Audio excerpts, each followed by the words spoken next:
we are creating ourselves as a signal instead. Do you believe it's a skill that people can learn? A solid personal brand is always a sum of many parts. There's too much of noise in the market, and today I expect out of you. You have to set those expectations. So basically, branding is building perceptions. If you're not specific there, your content will not be specific. Your thought process will not be specific.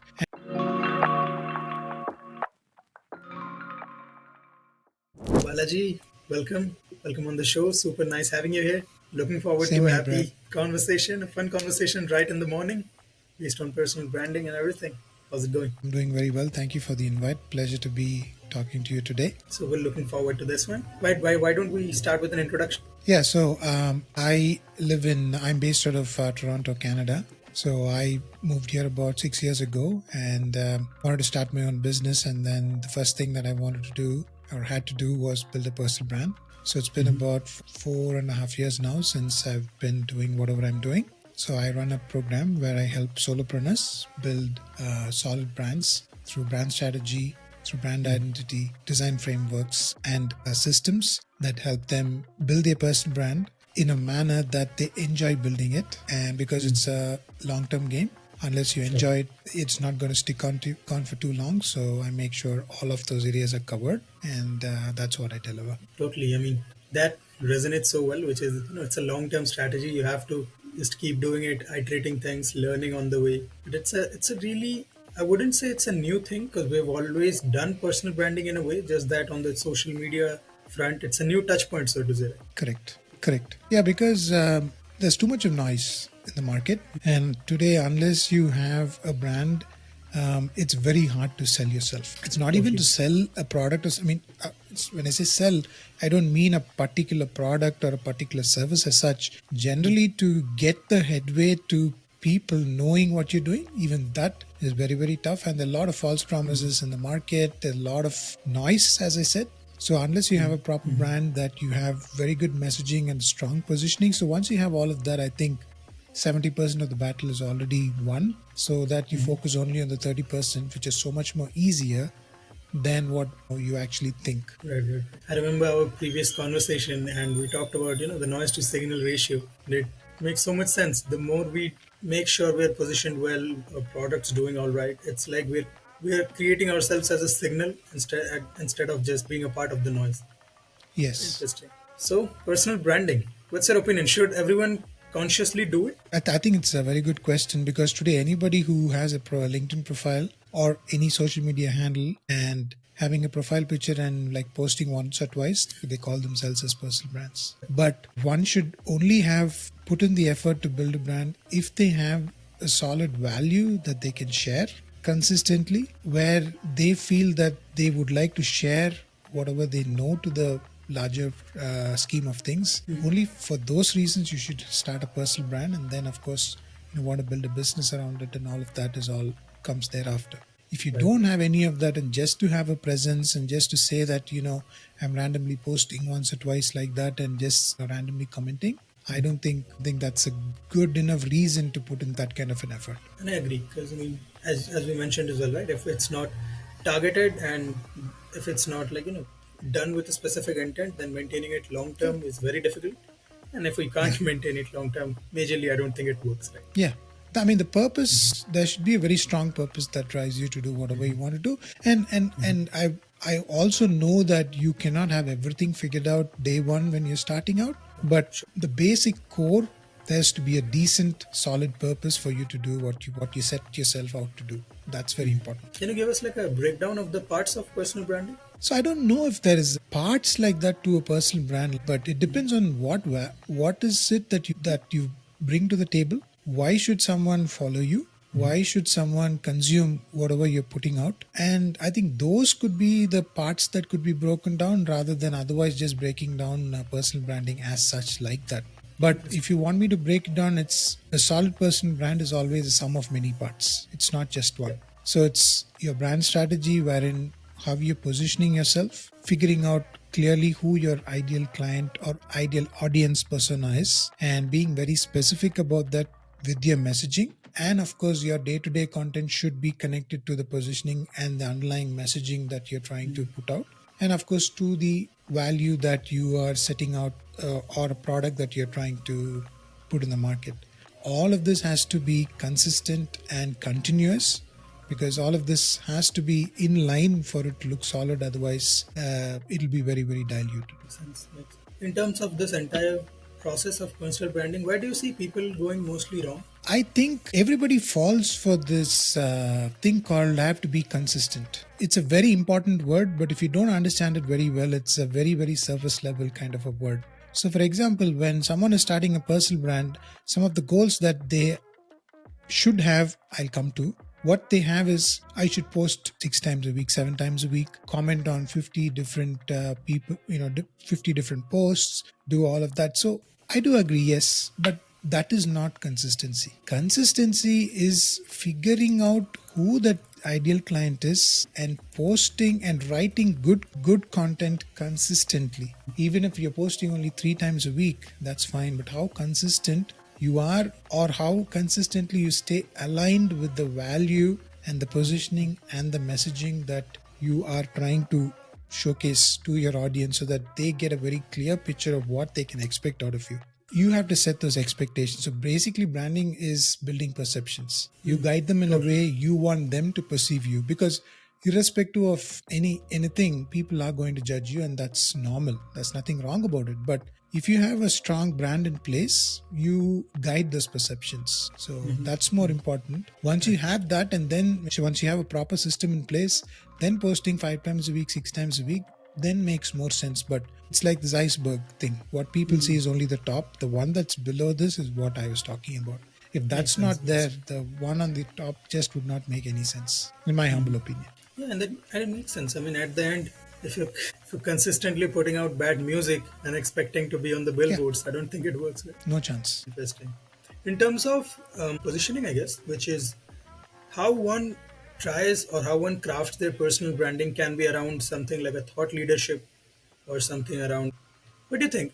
Can there be various different buckets like this, or generally it's just people trying to position themselves as a leader in their space? See, again, if you just say generally a leader in that space, it I becomes, mean, quote and good. yeah, I understand. See, it's very diluted like that. You have to be specific. If you want me to give you an example, see, I can say like, okay, I'm a thought leader in personal branding, for that matter. Then that's very vague, because everybody today wants a personal brand, but I'm very specific about it is for solopreneurs. Because once you start being, I'm not saying you need to super niche it, but you have to be a little specific. Otherwise, because the problems that a solopreneur has will be very different from a CEO, Sure. right?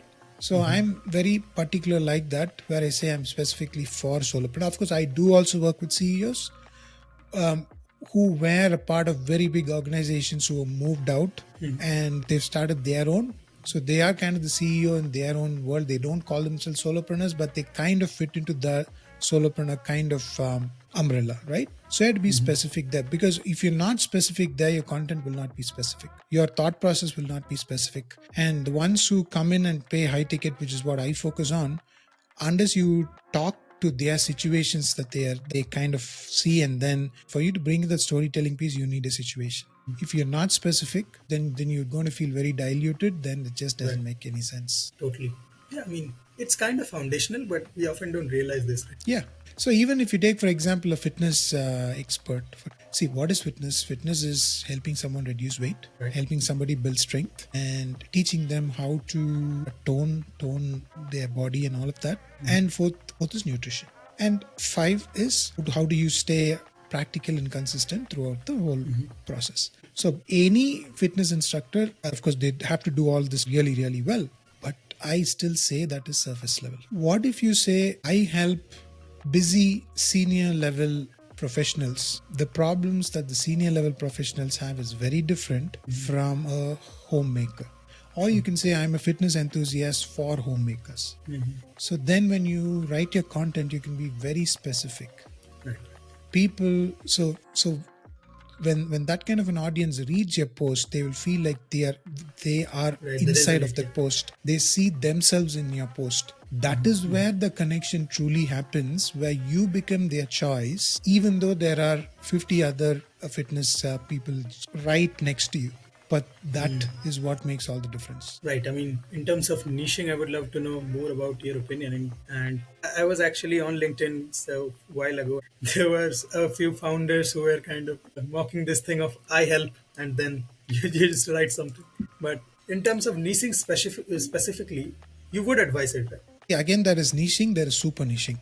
Okay. So, for example, I help homemakers stay in shape. I'm just making it up. Now, that is trying to niche. Now, I help homemakers between the age of this and this who have recently left their corporate job and become homemakers. Now, that is super niching it. Super niche. So early on, I would not suggest you to super niche because you have no clue, and that is absolutely you expecting yourself to know everything is also not practical. So I would suggest not to do that, but you have to be a little specific. That's why I say it's not niche and super niche; it's being specific and then niching. Yeah, So that's a better first framework. layer, the one layer has to be definitely there. Otherwise, it's very difficult. That makes sense. Personal branding is a lot of writing as well, right? Do you believe it's a skill that people can learn, or it comes You naturally? mean writing? You mean Yeah, writing. writing? 100%. That plays a huge role in building a personal brand. I wasn't trained to do any of this, but all that I knew was English, and I used to write. But writing content is a very different ball game. That's what I'm saying. You have to learn it the right way. Then it becomes very very easy. If you don't learn it the right way, then it just becomes you will figure it out along the way, but it's just unnecessary time Yeah. and energy and all of that just takes a big toll there like that. Why would you want to reinvent the wheel?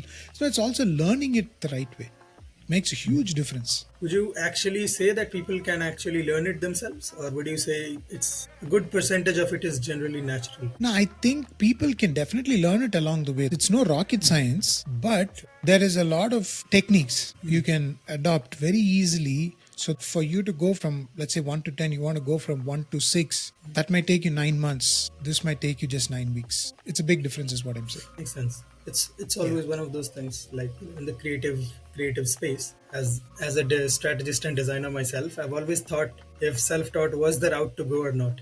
But now that I'm here, I can say safely that it's fine. It's pretty doable. Thought is definitely there. Now, what you're doing is you're choosing to be taught from someone who Right, already right. knows it. It's still self-taught, but you just have to be intentional about how quickly you want to Intentional. learn and all that, and that's very important. See, and also as a part of the program that I run, where we also do a lot of content strategy pieces, where we give them introduce them to a framework where that helps them think of content very easily. When you're able to think for the situation, then writing it is just simple English. If you don't know who you're writing for, that is when it becomes extremely complex and you just don't know what to do. So That when makes you sense. kind of have all of that mapped out, then writing for them is pretty easy. Along these lines, I remember we had spoken about ghostwriting. What's your opinion on that? Ghostwriting as a skill. No, I think ghostwriting is probably the skill of this decade, if you ask me, when done well. Because just because you know to write, you cannot be a ghostwriter. But you have it's a combination of ghostwriting and being able to think of it as a business that you can kind of build and expand. If both of those together, if you can get into business with that zone, then it's a huge business to be in. Again you have to be very specific who you want to ghostwrite for. That decision you'll have to take. If you just generally say I'm a ghostwriter, generally like that, it's not going to help. You have to be very clear who you're writing for. And it's an interesting pathway to take as well because, like, for example, you are helping entrepreneurs write themselves, make their personal brand. And Yeah. then there's someone on the ghostwriting front who's saying that, okay, you don't have to, put in much thought. Just give me your thoughts and I'll create the content for you. Okay, so I'll be honest. So I'm a huge hip hop fan, and if I wasn't a designer, probably I would have been a rapper. Who knows? In that world, the word ghostwriting is completely disparaging. It's seen as that, as in, if you're the rapper yourself, if you're the artist yourself, write your things yourself. But in this space, ghostwriting sounds very normal and very doable. Lots of people are already doing it really good as well. So it's kind of a conflict in my mind always, as in what opinion should I create of it? I mean, it depends because ghostwriting is a very, very different skill. I only know what it means in a logical point. I don't know the essence of it. So again, let's take design for example, right?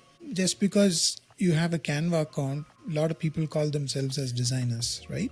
But the True, real true. design, it's a creative process. It has to be a very natural thing. And So like that, I think ghostwriting is a very special skill, like design. So I don't know what that mind of a ghostwriter looks like. I'll take some more time for convincing, I guess, but Yeah, someday I'll reach there.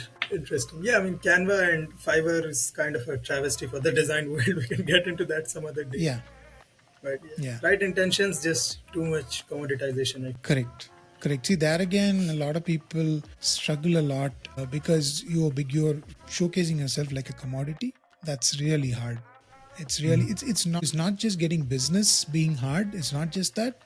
It's you also don't get treated very well. You are probably paid 1/10 of what you should be paid for, and you think more clients means more business. So people always just look only at the revenue piece. They don't look at that their time and their energy is finite. How long can you keep doing? Keep pushing your limits. That is why when you're building a business, that's why I said when you're building a brand, wanting to put that kind of effort, you have to be clear because here you're going to be a single person business, right? So your time, your energy versus how much you're going to get paid. Don't calculate that really well and create value and package it in a certain fashion that you can talk about. Then otherwise you're doing it because you can do it, because you have the time to do it, but you'll get burnt out very soon. In terms of this business aspect or this business layer, let's say, like for example, your skill will be to make sure people can work out their personal branding. It's, you can say, giving personal branding coaching as a service, as Yeah, you it's said. basically my program on the underlying core is it's a personal brand accelerator. Yeah, yeah, makes sense. So creating that business layer on top of it so that you can consistently do it. Like, can you give us some insight on that? See, it's basically you need to learn selling by not how not to be salesy. So here again, I'm more of a creative person and less of a salesperson, and I've always struggled with the idea of sales Same. because mostly people do that and it's natural. The only reason is because we think selling is through learning from books and trying to understand how to sell yourself. Doesn't matter. That's exactly why I told you you have to learn a certain skill that you're not good at from an expert. Again and again, let me say, because I invested in learning sales from an expert. When you learn it from an expert, you will never feel that you're salesy. Half the times we hit a roadblock because we feel we are very salesy, so we stop even selling, right? That So when you makes learn sense. it when you learn it from an expert, then it's totally different. The way you approach sales is very different. So that's not my zone of genius, but I did learn that self-taught, choosing to get taught through someone. So I got that done, and then everything became very easy. I had to be open about it. There's nothing to hide around it. Now I am pretty happy with whatever I'm doing, and yeah, I've never kind of looked back. I invested in a coach about 2.5 3 years ago, and I've never looked back after that. Lots of people actually don't confront about this, which is coaching can actually just accelerate things so much. And yeah, I mean, it's like when an you when you unlock, go right? to an expert, they also teach you the why behind everything that they ask you to do, or they encourage you to do, or they suggest you to do. There's always a strong why. When you learn things with the why backing it, then it becomes very solid, and the inner confidence that gets built like that. You know that you're not you know the zone in which you can operate. Once you know Right, that, right. then it's only evolve and getting better and better at it. Very interesting. Simple as that. In terms of this business layer, another thing that I would like to know is the the client side of things. So The what? Sorry, I missed you. the What side? client side of things. Client. Okay. Yeah. So as a question, I mean, I don't know if I have a question. Like, how are you going about it, basically? If you have to kind of expand on it See, in terms of getting clients, in terms of client delivery, whatever comes to your mind as an insight, maybe to help people. the client journey is a very, very important piece in your personal brand, because once they are interested, then the next thing is you have to make it very simple, straightforward, authentic, and easy. For example, my client journey is to send me a DM or visit my landing page and book in a call with me. Very simple. So I do have a set of questions that I require them to fill. So a lot of people argue that if you put in so many questions, people are not going to book in a call with you, then you're losing out. But it's actually not but it's actually not that. Again, the why here is, now if somebody is not willing to spend that extra 2 minutes to fill in those questions, they are not the right fit for you, which means they are not going to do the work. They're going to expect you to do everything, and then that never begins or ends well, right? Right. So once they do that, then they come into the call, then we have a call, and then once the client is good to go, my closing rate is about 71 or 73% to be kind of precise. So That's pretty awesome. yeah, because I never sell anything immediately like that. I kind of warm them through days and weeks and months. And the funny, not funny, but the fancy part here is 8 out of 10 of my clients I would never know that they've existed. So that's why I don't follow very closely the likes or the comments or anything. I don't keep that as a metric. So now coming back to the client journey, once that is done, what happens is people stop. Once you won the client, then it's over. But it is so important to, until they leave the time working with you, the process actually does not end until then. So I have a welcome email that goes in. I have a proper payment plan, a process that goes in, and then the welcome email goes in. And then I have a kickoff call with them with the zero preparation from the client, so that make it easier. And then of course we go through the program. It's all one-on-one. Before we start working, this is where again a lot of people miss out. You have to communicate to them some guidelines, which talks about boundaries, which talks about clarity, and it does not leave any space for assumptions. So we are basically setting a standard here for that client as well as you. So then that cuts off a lot of weeds out, and then they are fully invested in this, and they know that you are very committed. Then once they know you are committed, they will put in 10 times the effort. When I say effort, I'm talking about they staying focused. You can do God's work, but if that person is not focused, you again get diluted, right? So all of that takes through, and then once the program comes to an end, I also end it properly in a good fashion, and then the program ends. Also, why it is so important is because you've invested so much of your time and effort into this individual. Of course, you've done fantastic work. Now you have to communicate it properly. Once you do, they can in turn become brand ambassadors for you. At least 5 to 8 of my clients come through referrals, and and that closing rate is like 95%. That's great. Right? Referrals feels like the best thing, right? Yeah, of course. I am so lazy with outbound. I just don't like it. I'm spoiled for inbound, which is again not healthy. So don't take my word. But yes, inbound and referrals are always the best. And your content gets amazing engagement, and people are always really happy seeing your content, and I'm one Yeah. of them. I really liked your content Thank in you. terms of it's very genuine, and it's like you know what you're talking about. So seeing that feels refreshing on LinkedIn at least, because lots of people talk a lot, but yeah, it's very difficult. Again, noise to signal ratio that we talked about. Exactly. Correct. You just have to keep it simple and stay true to your ideal client and your positioning and your zone of genius. You just have to stay true to that. And the other thing that I see a lot of people fall for is seeing other people's success. See, it is unnecessary pressure, in my opinion. One. Number two is you have no clue what situations they have gone through to get to this point. There is no apple to apple comparison here. So why do you even want to get into that zone of figuring out what? Yeah. So a lot of people create offers that are similar to their offer. But what you see outside is just the offer, but there is a lot that goes inside. Just people just don't come for that offer. They see how you communicate that offer through your content consistently, and that is how people come to that offer. And also once they come to a call with you, they also judge for consistency what you're talking in the content. They also look for that. If there's a little flip here or there, they can find it. It'll seem like clear water. You just can't allow it like that. Makes sense. Amazing. This was such a fun conversation. Starts off the morning really well. Towards the end, finally, if you had to give like some, quick fire tips for people to implement in their personal branding journey. So the first thing that I would suggest is understand your zone of genius. What is it that you are good at? We're not here to impress anybody at this juncture. See, personal branding, in my humble opinion, is a journey of self-innovation. Agree. Uh, Before I started my personal brand, I was plus 8, 9 plus years into branding.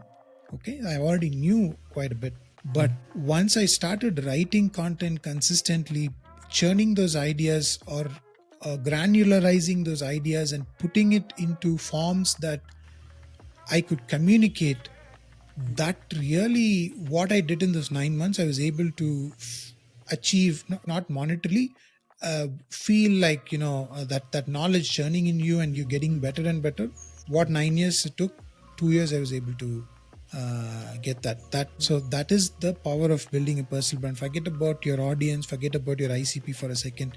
If you're doing this, figure out your zone of genius. What is it that you are really and truly good at? And what is the 1, 2, 3 things that you think what you have will be valuable to someone else? And see if you can build a business around it. At least on a high level. Maybe you don't have to have to kind of be crystal clear about that, but you should understand, you should know the business aspect of things, at least to a decent extent. If you don't have all of these three thought through, you should not start your personal brand unless you get some clarity here. Once you get that, then I would say the first 2 or 3 months, don't pressurize yourself, but allow yourself to get used to writing and posting. Start with 2 days or 3 days a week for a month, then start the fourth day, then go to the fifth day in the third month.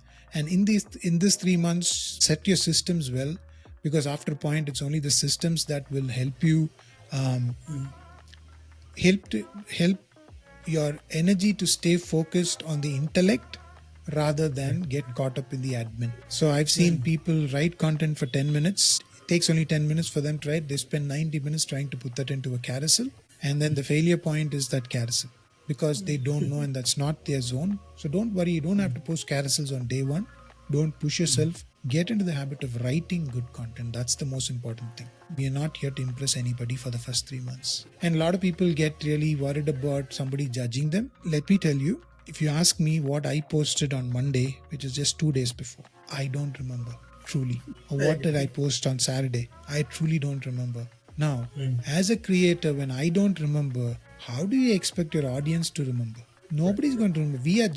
My brand is just a scroll away. I just have to create more reasons for them to stop and consume, and that improves my brand recall.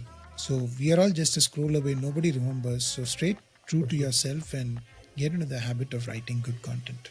That's it. So for them to write good content, that again, the alignment of the ideal client, how you want to position yourself, what is it that you want to do, figuring out that ideal client and connecting it to the value that you're serving is extremely important. It doesn't have to be perfect on day one, but it has to be somewhere in that zone. So slowly, once you get better and better, you get closer and closer to that. You close those gaps. That's what You start with that intent, and then you get there.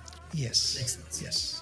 Amazing. And I would and if someone is serious about building their personal brand, when I say serious, really serious, and they're very true to that, do this for a month or 2 or 3 months. See how it is going. Invest in an expert to get things done for you. Because even 2 days, I think last week, I wrote this piece of content. Investing in a brand, a lot of people don't do that because they're scared. But let me ask, all of us invested a lot of money in college with what promise? Did it promise that we would get a dream job? No, not at all. But why did we do? How did we happily put in so much of money and time? 4 years. How? It's because a lot of people did it, so I'm also doing it. But a lot of people don't build personal brands in the right way. If you do that, you automatically stand out. And again, it's not going to cost you a bomb. It is just going to cost you a bit, but do that if you're serious and if you're confident. Do it, and then your growth will be like at least 10 times quicker and better. More importantly, you'll be enjoying what you're doing. That's most important. Makes sense. Terrific. This was an amazing end to the conversation, and we didn't get much into the tangible things of typography, colors, how to make carousels. For that, you can check out Balaji's content on LinkedIn. It's amazing and super concise on that. And yeah, looking forward to your YouTube journey as well. This is amazing. Thank you, man. Thank you so much, Brad. Have a good one.